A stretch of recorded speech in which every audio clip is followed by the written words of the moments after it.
Hi everyone, my name's Linda Reed-Enever and welcome back to another business and course creator circle, in this particular case, skills webinar. I'm the founder of Business. I am also the founder of a space now known as the Course Creator Circle and a Thinkific approved expert, which is why today I have invited John from WizeBank to come and talk to us about how we can grow our business with course-driven metrics. So understanding our metrics and understanding what they mean. Now, both those of you who have attended my Kickstart, those of you who see me in business in the Course Creator Circle will always see me understand. You say, this is not working, and I'll say, what are your metrics telling you? This is working, but I don't know what I did. What are your insights telling you? And John impressed me because I had my back up when we first spoke, John. I was at the end of pressure at the end of the year. Impressed me with what WizeBank can do about connecting all those analytics, connecting all that information and allowing us to be able to see it in one place. And that's why we've got John here today, joining us from Vancouver. So John, welcome. And please introduce yourself, introduce WizeBank, and please let the audience know what you're all about. Yeah, absolutely. And thank you so much for having me on, Linda.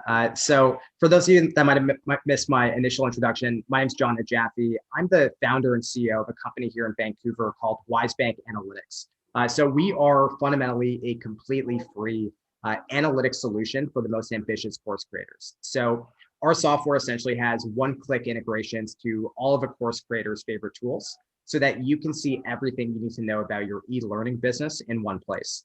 So the reason why Linda brought me on is because in a past life, I was a venture capitalist at some of Canada's leading investment firms, investment companies like OMERS and Reed-Enever Ventures. And over the last number of years, I've had the opportunity to invest in and work with some incredible Canadian companies. Some you might already know, companies like Thinkific, Hootsuite, and a number of others.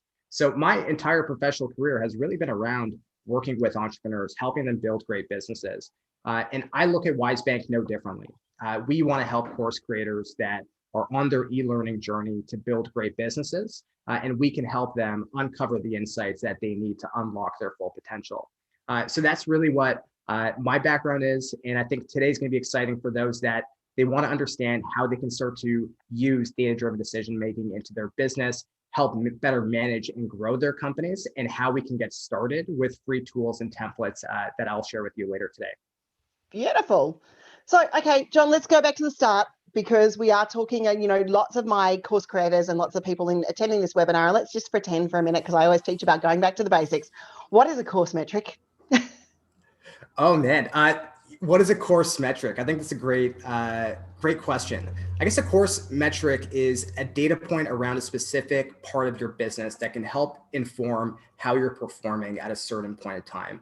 What that metric actually is really dependent on the goals that we're trying to optimize for. So there can be different goals based on revenue, based on conversion, based on customers, and so many different kind of categories.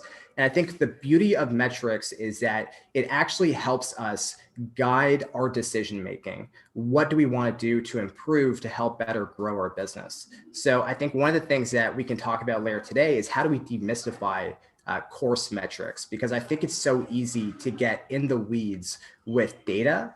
And one of the biggest things I want to demystify is how you can do so much with so little data. And this is really the power that we have at our disposals. It's how we decide to use this information for our business.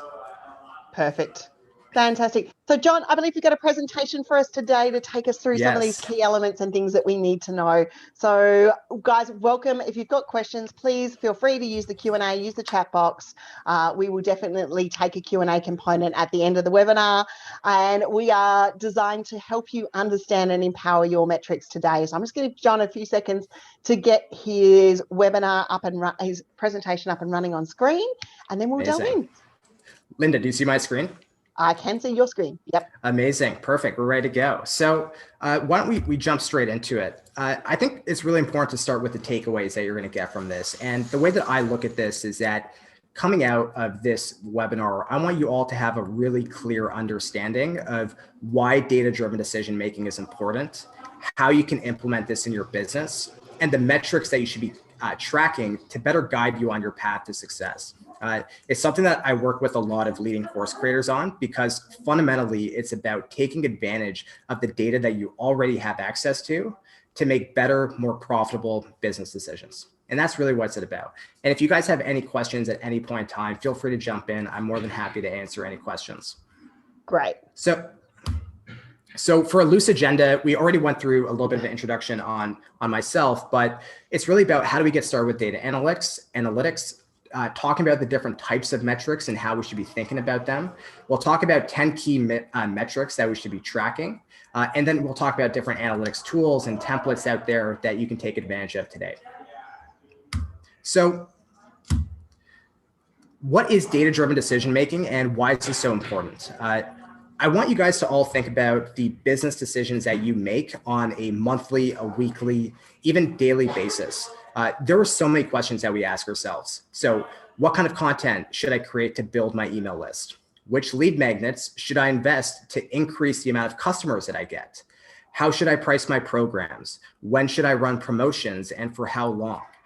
When should I get started with paid ads? When should I increase or decrease my paid advertising spend? And I'm sure I'm missing so many other ones. But whether we think about it or not, there are so many things that we need to consider when trying to build and grow an online course business. Now imagine answering these questions without data to help guide you, to help you understand where you're performing well and where you have room to improve. So you all have a strong vision for what you want to achieve, but without understanding your core metrics, it's very much like driving a car from point A to point B without a map. So, absolutely. So working with numbers, I can understand that some people feel overwhelmed, but I want to help demystify this as much as possible for you guys.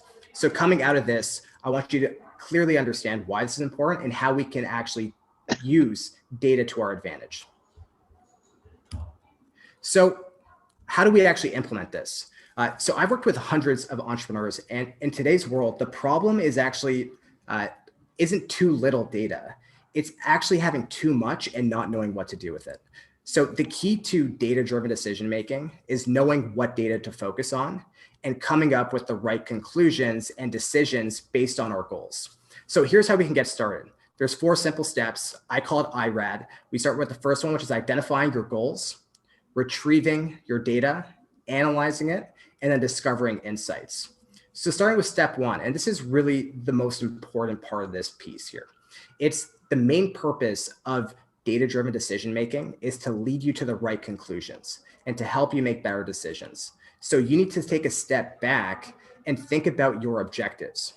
Are you trying to get more new clients? Are you trying to improve retention? Are you trying to improve the number of existing clients that purchase additional products or programs or courses from you? Based on your goals, that will help narrow down the right sources you need to look at and understand which metrics to focus on. And we'll dive into this in more detail. The second one is retrieving your data. Once you know exactly what your goals are, you know where to go find that information. Then it's about analyzing that data. Maybe there's some calculations, some metrics that you have to do in Excel or through an easy to use analytics solution, but it's about analyzing that data to actually understand what the metric is and what it means to your business. And then the fun step is actually discovering insights that you can use to make and plan your next steps. The only reason why we look at data is to inform our next steps. That is fundamentally the only reason why. And if we can actually understand what our goals are, what are the data sources we have to look at, what are the key metrics and what they're telling us, that can actually inform our decision-making for all of those questions that we had outlined previously. And those are the 4 steps. Really as simple as that. And it all starts with goal setting and knowing what your objectives are and what you're optimizing for. Absolutely. Big ones. Yes. So we know about the data-driven decision-making process. You know, we're making so many decisions at any given point in time that our data, when used correctly, can just serve as a guide for us. I'm going to highlight 10 key metrics that I think we should all be looking at very closely to help inform our course businesses. But before we dive into those metrics, I want to highlight a very common issue I see with course creators with the metrics that they spend time on. And if I can leave you with one piece of advice, it's to spend more time focusing on actionable metrics versus so-called vanity metrics. Vanity metrics aren't truly actionable. So think about the number of email leads you have as an example of that. Seeing this number change month over month, it might show that our efforts are actually making a difference, but it doesn't tell us what that difference is. So we can see that our email list is going up from one period to the next, but we want to find actionable insights to keep growing. So if I have more email subscribers this month, you have to ask yourself why. What led that growth is the most important question, which leads us to our next steps. So these are the numbers that link to specific tasks that you can improve on, and they tie in directly with the goals of your business. So on this next slide, we can say on one hand, email subscribers could be the goal. But on the other side, we have email opt-in rates that inform how we get more email leads, more subscribers, and how we can build up our list. Absolutely. One is clearly more actionable and can inform where we focus on content, driving traffic to improve the other number. They both have a place, but all I'm trying to say is that we should spend a lot more time focusing on actual metrics when it comes to data-driven decision-making. And John, can I add to that, especially because we're talking about, in our community here, there's lots of people that think they don't have a big enough list or they don't have a big enough that component. Guys, when we're looking at our vanity metrics, and the vanity metrics are lovely, they are that bit that makes you feel great. However, the engagement, the opt-in rate, the actual results achieved from those things. So you can have 10 people on your list, and if all 10 people buy from you, that is A, amazing. Congratulations on 100% success rate. But B, it is much better to have 10 engaged people than 1,000 unengaged people and only have one person buy from you. So remember, we're focusing for what I call quality rather than ego metrics. So we're looking for quality results when it comes to this. And this is really where metrics come into play. And, we've just had to see Facebook's latest one, because I'm noticing Facebook likes, where Facebook and follow and likes is going to happen right now. And just to convert this to go to where my crew at least can understand. No, and I'm not saying you can't, they're not understanding you, John, in any way, shape or form, but in a recent thing that's just happened, Facebook are going, in the new page experience, are taking away likes, which was a vanity metric because people could like your page, but they didn't have to follow it, and making it into followers. Now, followers are actually people who are seeing your content. Likes are people who are not seeing your content. So see, that's where the actionable metric is coming into place. So we've got a follower who's actually seeing the stuff that's coming up in our feed. Sorry, John, I needed to jump in on that one. No, you nailed it. This is what I love. I keep talking about vanity metrics all the time. Is it good for your ego? Is it good for your business? And that's where we're looking at. When we put our marketing together, ego marketing is great. It's been around for the whole time I've been doing this, for the last 20 years, but it's action that is what gets results. Well, you've nailed it. You've nailed it right. And that's exactly what we have here. It feels good to look at, but it fundamentally lacks clear guidance for next steps. Absolutely. You nailed it. Awesome. So moving forward, these are, at least in my opinion, irrespective of your goal, and they definitely will depend fundamentally on what your objectives are. But these are 10 metrics that at a minimum, I think that you need to be tracking for better data-driven decision-making. I've broken them down into 3 main categories. One is based on revenue. The other one is based on conversion, and the other one is based on customers. So from a revenue side, we have basic things like total sales, net revenue, and your growth. Absolutely. On the conversion side, we have things like overall conversion rate, your email opt-in rate, your lead conversion rate, and your lead value. And then we have things like customer-based metrics. Think about things like average order value, your repeat purchase rates, and even your customer lifetime value. Some of these metrics you might know already, some of them you might not. We're going to go through each of them. But again, if you guys have any questions at the end of the presentation, always happy to answer any questions for sure. So starting off with the easiest one, but probably the most important one, is your total sales. In its simplest form, the way that I look at total sales is the value behind everything you do in your course business. It is your product, it's your marketing, it's your value propositions, all coming together into a single metric. The good news is that this is like the easiest metric to calculate, because Thinkific, if that's your online course platform, they will do this for you in your dashboard already. So The other thing I would mention is that for reference, each of these slides will actually have a logo of the data source below the calculation. So we can see that Thinkific is the main integration here. But of course, this will depend on your setup and where you actually sell products. So I know we work with course creators that sell products on Thinkific, ClickFunnels, Stamcart, the list really goes on. It depends on your checkout solution as far as where you would actually retrieve that data Get that from. information from. Yeah, exactly.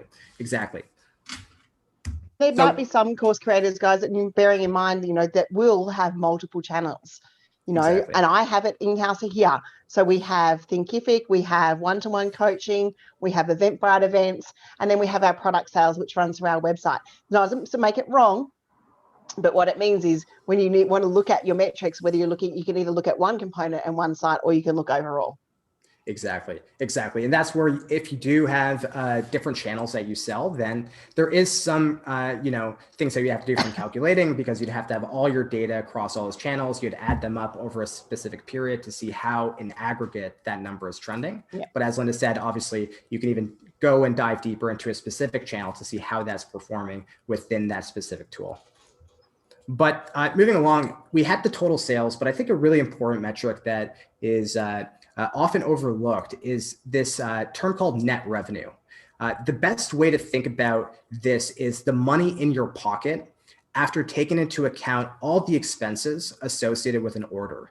So in some ways, I actually think this is more important than total revenue, because this is the money that you have at the end of the day that you can actually spend on other parts of your business. So this to me can help you significantly for budgeting purposes, but also just recognizing how much money you are actually earning after taking into account the different transaction costs.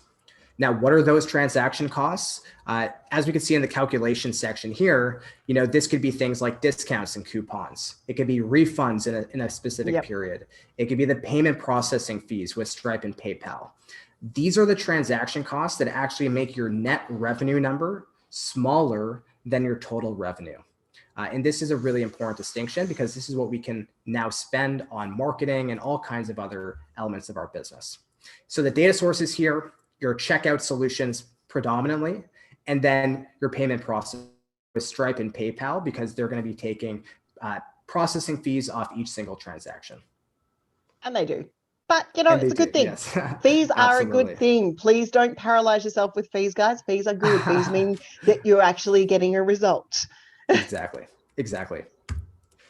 And the third one for revenue-based metrics is about growth. For many course creators, they're setting goals that they want to achieve in a specific year, month, whatever time period you're looking at. So growth can ultimately help you better understand your business at the highest level, showing you at a glance if you had a strong year and whether you're going into the following period with momentum.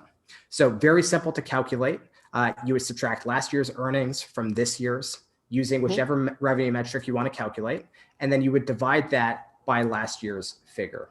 And you would multiply that by 100 to get your growth percentage.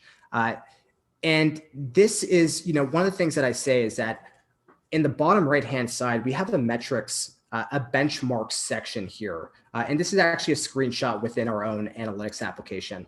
The one thing that I would highlight here is that in this example, the course creator grew by over 15% in that period. And we can see how that measures up against other course creators. So how they're actually performing to put their numbers into context. The one thing I would say on growth is that it's completely subjective, what a good number looks like. It depends on your goals and your objectives. More than anything, if you set a goal to grow your business by a certain percentage and you hit it or even exceed it, to me, that's a successful year. So in our software, we provide these benchmarks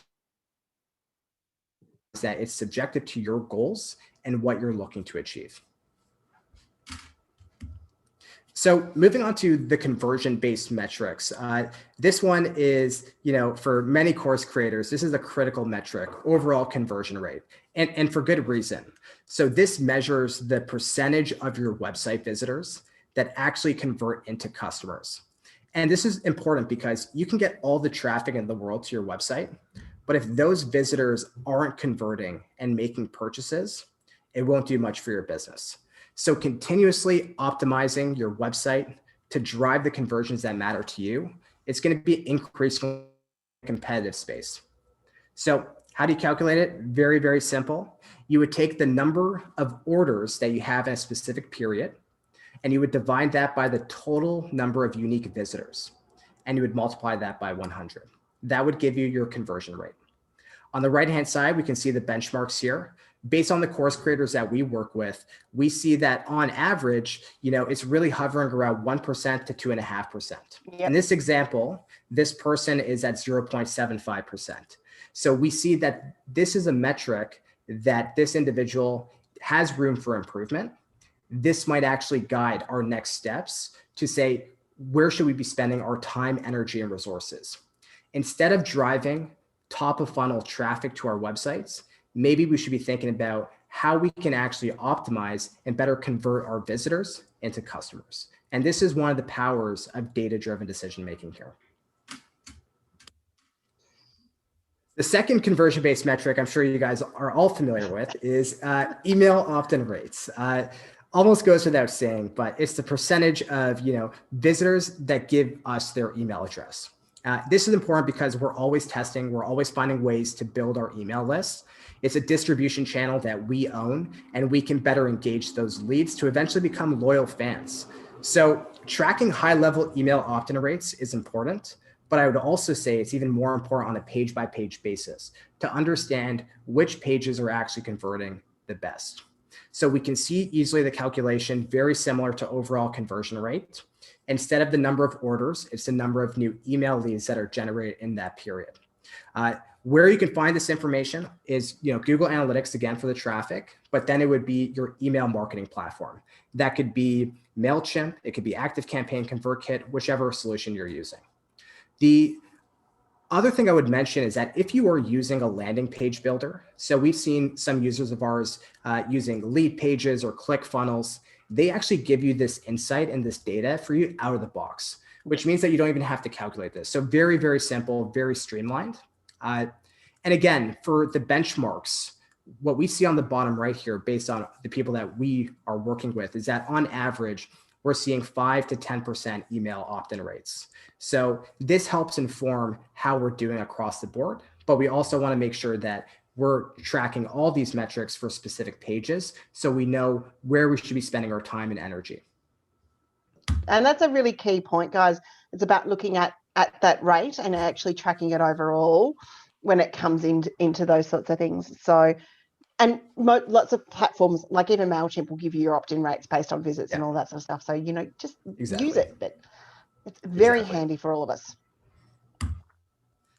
This one you guys might not actually be that familiar with, but this is one that we're seeing more and more being used by leading course creators that we're working with. And this metric to me is really important because this tells you if you are optimizing your email list. It actually tells you how many of your new leads are converting into actual customers. So we can optimize for email opt-in rates, but at the end of the day, the reason why we're building our lists is to get new customers, new clients that we can engage with over a certain amount of time, whatever that period looks like. So lead conversion rates can actually tell us how our lead magnets, how our landing pages, and the leads that are coming off of it are actually converting into loyal customers. So this is a very simplified way of looking at lead conversion. Other analytics solutions will do this complex calculation in the background for you. But at a very simplified level, you would have your new customers divided by your new leads multiplied by 100. And it's important to note that this is new customers being the first time that they purchase from you, not returning, only new customers. And Thinkific actually shows this to you out of the box, and they'll differentiate between new and returning, which makes your life easier to calculate. That is very, very true. Yes. So what's a good lead conversion rate? Like everything else, it's about progress. Is this number improving as you move forward? If yes, that's exceptional. We're seeing with our users being in the average lead conversion rate between 2 to 3%. What this means is that if you have 100 people on your list, at least 2 to 3 of them are actually becoming new customers. But at the end of the day, everything is about incremental improvement. These numbers are more to help guide you and give you a sense on where you are and how you're doing and how you have room to improve. But it's all about progress at the end of the day. And John, I think it's really important to note that someone might come to your list, but they're not ready to buy. Exactly. Okay. So I see so many people come to me saying, I've got my list, I emailed my list and they didn't buy, and I'm never telling my list about it again. And the problem is what we've forgotten to do is that we've forgotten that we're not ready to buy all the time when someone first takes us. So it's about that touch journey, and conversion rates here where I am really passionate about, guys, is making sure that you present it softly. You present it, obviously, one hard punch in the face, here's what I'm actually trying to sell you, but you actually educate your leads, because we are in course creation here. So if we educate our people more about why this is important to them and that the course is going to show them how, we will boost our conversion rates. But that is done over time. It is not a one campaign makes the successful conversion. It just isn't how it works. So don't give up after the first campaign, because it happens way too often. Absolutely. You nailed it. It's exactly right. And I think one of the most important pieces of this is actually nurturing that lead over time, building that trust with the user over time and that specific individual, and then giving them time where they can purchase at some point. Everyone's purchase cycle, everyone's sales cycle is different. It just depends on the product. It depends on the price point, depends on a whole wide range of things that we don't even control ourselves. So this is something that, is important for us to think about. So moving along, we have lead value now. And this actually ties in with the last metric we just looked at. It gives us a sense for how valuable our leads are for our business. So a way to think about this is, what is the dollar value associated with each new email lead that we get? We know that not every lead becomes a customer, but if we want to set smart goals for how much revenue we want to generate, anything, we need to work backwards and think about how many leads do we need to get that goal. So lead value makes it easy to do that calculation. If we know that our lead value is $100 and we want to make $10,000 a month, we know that we need at least 100 new leads each month to hit that goal. Then we think about going backwards. How much traffic do we need? How do we get that traffic? And that actually helps inform everything else for our business on the marketing side. So calculating this is really simple, and it's using the same information we were looking at before. We want the revenue associated with new customers, and we divide that by the number of new leads generated in that period. In this case, the lead value is $52. This one really doesn't have a benchmark that we track, but like anything else, it's about progress. This is a metric that ties directly into your lead conversion rate. And if you improve that, you're naturally going to see your lead revenue go up as well. So everything is more or less very tightly connected. And if you make incremental improvements on some, you're going to see others naturally increase as well. So moving on to the customer side of things, we have average order value. Other ways to think about this is average cart value is very common, but this is really shows us the average value of a purchase that a customer makes from your business. It tells you how much your customers tend to spend with you on an individual order. So this is an important metric to understand exactly how valuable your customers are. And we're seeing course creators actually every year push up their average order values by increasing their price, delivering even more value to their customers. And by doing that, we're able to increase our sales, which adds to our profits, which allows us to spend further into our business. Very simple calculation. You're essentially taking the total revenue you generate in a specific period and dividing that by the total number of orders. This one, again, doesn't have any benchmarks. It's all about progress here. So if you're able to increase your average order value over time, you're showing that you have a product that's really resonating with your audience. You're delivering even more value. And that is all that matters for there. The second last one, and we're almost done, is we have repeat purchase rates. This metric tells us the number of new buyers that we're able to turn into loyal returning customers. In other words, how well are you able to retain them as customers over time? Of course, this means that we have to have more than one product, more than one course that we can potentially sell. And if you don't, I'd highly recommend that you start thinking about how you can expand your offering. You've done all the heavy lifting to get up and running, to get new leads, convert those leads into customers. They trust you and what your content is actually delivering for them. They hopefully have had a great experience. This will always be the best channel for you to grow your business, in addition to obviously finding new customers through the same channels that you found them. So guys, I did a quick video on the Course Creator Circle. For those of you who are creating your course right this morning, it's on the IGTV and it talks about one course or many, because this is a myth that I want to try and bust over the next little while, John. Many Absolutely. people come to me wanting to create a course, and what they've actually got in there is actually 5 or 6 courses. So it's about breaking up. Now, you can still sell them all together in a bundle, thanks to Thinkific. They've got it nicely set so that we can do all of that sort of stuff. However, the key thing, guys, here is about having multiple courses and having multiple buys and putting that through your sales process or putting that through your connection process, because your repeat customers are, and for those in the Kickstarter and all of the other ones we've spoken about, this is why I say teach the basics first, then the next level. Stop assuming what your clients know and your students. You only have to ask them, what do you want to learn next? They'll tell you what the next course is. Exactly. And more often than not, it's a function of listening to your clients and your customers and hearing more about their challenges. You want to see your business as being almost a one-stop shop for their challenges. How can you scale with them? How can you help them solve more problems? They trust you. They have so much trust in you.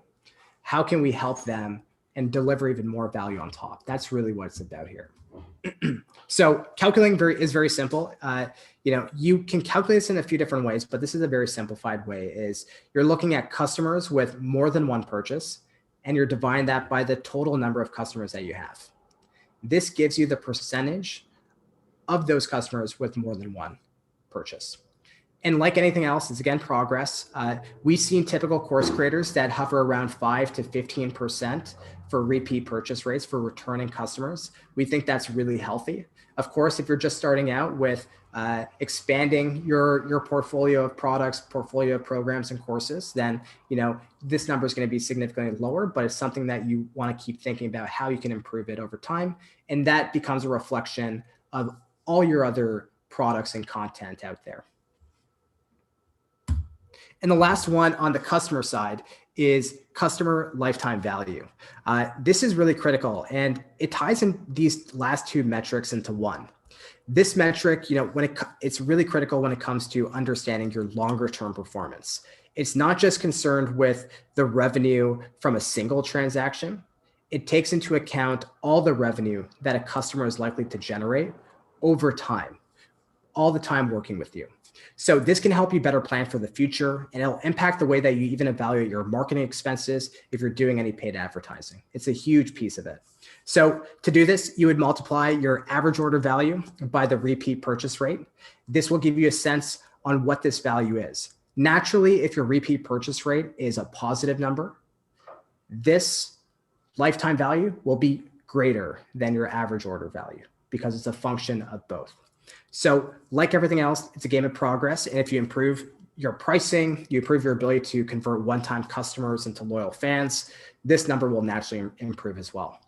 So those are the 10 key metrics. Maybe you guys have some questions about these that we can address, but I know it's a lot of information. We'll make sure that this deck gets populated around as well. But I hope this was helpful and clear for you. But before we conclude the presentation, we have a spreadsheet template if you guys want to take advantage of this and start getting, get started with your kind of data-driven decision-making process. So you can actually go to our website, www.wisebank.co/spreadsheet, and you can actually get your own spreadsheet template there sent straight to your email inbox. So this is something that covers all the metrics that we just highlighted here, makes it really easy to input from your main data sources and get started right off the bat. Beautiful. I'm just grabbing a link for everyone, guys, in chat. Perfect. And the live stream. So we're just about to pop it in the Wise stream. The Wise stream. Wise stream. Is that the new what are you going to invest in? Exactly. The spreadsheet link is now in chat for everyone to be able to get access to and on the live stream over the next little while. John, thank you so much for coming along and joining us today. The Absolutely. Course Creators Metrics template spreadsheet is going to be obviously one way that we can put all this stuff together. Now, Sure. I just put a little comment into everyone. WiseBank itself, for bringing together all these metrics, is available for invite only. Are you able to show us anything today, or do we need to wait until everything's put together and then we... I can give you guys a sneak peek of some of the, at least I can give you, let me do this. I can actually show you some of the screenshots that we have here. So we're actually working with some of the leading Thinkific and Teachable course creators out there. So right now it's request invite only. So if you go to our website, www.wisebank.co, you can actually request an invite to get on our wait list. But right now, the entire premise of WiseBank is we are a completely free analytics solution. So one way that we've seen in the market when we've talked to so many different course creators is that spreadsheets is the dominant way to manage and run their business. For us, we saw that as a really big opportunity to actually deliver value to the ecosystem at large. So this is fundamentally a free solution. We have plans to monetize and build other products in addition, but the analytics solution is a foundational piece for course creators. If you don't understand your metrics, if you don't understand all the different data points and the insights that you can uncover, it's going to be very difficult to build a great business. So we want to deliver this for free to the ecosystem. So you guys can get started with this. It connects all of your main business accounts, from your email marketing, your payments, to your Thinkific, and it gives you everything you need to know about your business in one place. What does that look like? It looks like multiple different reports, from your own executive dashboard to your revenue dashboard, your email dashboard, conversions, customers, a lot of the things we just talked about, all in beautiful reports. Everything is real time. You connect your accounts the first time, and then everything is on autopilot. So you never have to go into specific data sources, download CSV files, and then manipulate it that way. We will all do that in the background for you.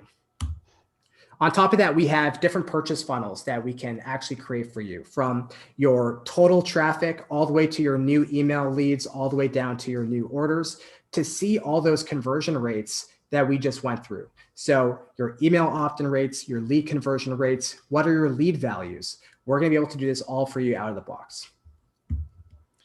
And on top of that, industry benchmarks. So see where you're great and where you have room to improve. We are working with so many incredible course creators right now. We're able to actually provide anonymized industry benchmarks, so you actually know how you're doing. The biggest thing that we kept hearing is that my conversion rate is 3.75%, for example. What does that mean? Am I doing a good job? Am I doing a bad job? Is this something I should be spending more time and energy to improve? Or should I be spending that time and resources in other areas of my business? At a minimum, the benchmarks is a guide and can help you better make those decisions. And that's what we want to do, is we want to help course creators build great businesses. So that is WiseBank Analytics. You're more than welcome to go to www.wisebank.co. And if you have any questions, you're always welcome to email me directly at john@wisebank.co as well. There we go. John, thank you for joining us. We've got a few questions. Well, we've got one question coming through. So let's ask this one. Abdullah asked, how would you assess the lifetime value of a customer in more detail and precision if you have an array of products, a diverse customer base of customers from different countries who might or might not do repeat purchases? Yeah, so these metrics, at the very least, from what we just talked about now, these would be kind of the most high level and aggregate versions of your metrics. Like anything else, you can slice and dice them and go even deeper. So when it comes to lifetime value, you can think about everything from the amount of revenue that a customer actually provides you over their kind of life cycle as a customer, as an engaged client. So you can actually segment that by different countries if you want to understand how countries in certain, customers in certain countries or continents differ from others. This is one example. I think at that point, this is going to be something that you're actually diving deeper into the data, trying to uncover. From a array of products, this actually won't change the calculation that much. The array of products will only impact the price per program, and that will actually impact the calculation that you do for lifetime value, because you're looking at the average order value associated with that. And that's actually irregardless of the different products. Yeah. So if the average order value, it can include one product, and it can include multiple products. But again, it's an aggregate of the prices of those programs and courses and offerings that you might sell. Of course, you can actually go deeper into that where you exclude certain products from that calculation, but this is the way that I would look at it. Absolutely. We'll just give everyone else just a few seconds. If they've got a question, please feel free to type it into chat. In the meantime, I will let you know, guys, what's coming up with our next skills webinars while I go to the BBB website, because let's just be really honest, I'm a little bit tired and I don't trust myself on dates at the moment. And for those of you who have been looking at your course creation journey and you've not heard of the Course Creators Circle before, that's fine, because technically we only launched in February. You can head to thecoursecreatorscircle.com.au. We've got lots of resources and tips, and the replay from today's session will be loaded there for you to be able to jump in and start. From a business point of view, and the skills webinars that we have coming up, we actually have a webinar, and I'm just going to pop a link into chat for everyone for all the skills sessions that we have coming up. We actually have a working day online coming up very shortly. Actually, that one's ticket sales are closed. Let me forget about that. We've got the working day online for inspiring, engaging, connecting on social media due on April 16th. So that's one that we've got running out there. We've got a also working day on how to write media releases. We've got a couple of other webinars coming up that I don't think have made the website yet. And I know one of them is on grants. I know the other one is on pricing strategies for your business, which relates well to our courses relates well to our course businesses and following on from today, because it's going to be understanding our metrics. And another one's on imply and working with your team. But I'd say due to the head cold I got in the office and Clive got in the office, our team were just a little bit delayed on getting them up on the website. But I'll pop the link into chat. They will be up. I will personally go and make sure that they are up by some ridiculous hour tonight to make sure that we are able to continue teaching new skills webinars. Guys, if you do nothing else by the end of today, please make sure that you head to wisebank.co/spreadsheet and go and download the template. Go and start doing those sorts of things. But also make sure that you've added your details to the wait list, because as I did say at the start of this webinar, John happened to catch me when I was under the pump and everything was done and I had my backup. But these insights are massively huge and massively important to you and your course creation journey. Why my team will be looking at this going, how do we make everything talk to this system? We will definitely have a look at and explore. John, thank you for joining us today. Thank you for understanding, and I'm going to say this from a course creator's point of view, thank you for understanding that we need to know some stuff, but also that the metrics aren't universal completely across the industry. Yeah. And what I did love and enjoy today was you're highlighting that conversion rates aren't, 10, 15, 20%. They are reasonable figures along the way. Yeah. And small sustainable growth adds up to long-term growth and profitability for businesses. So thank you for highlighting all of that. Exactly. Would you Absolutely. like to leave our people with any final messages today? No, I think that's all I have. If you guys have any questions for me at all at any point in time, you're always welcome to email me directly. It's john@wisebank.co. But otherwise, you can find us directly at our website. But looking forward to connecting with all of you. Fantastic. Guys, thanks for joining us once again for a skills webinar. We will be back next month, and I know next month is definitely grants, so it'll be up on Eventbrite and everything for you to register for very, very soon. Have a great day, everyone, and I will see you next time. We are talking skills to help you grow your business.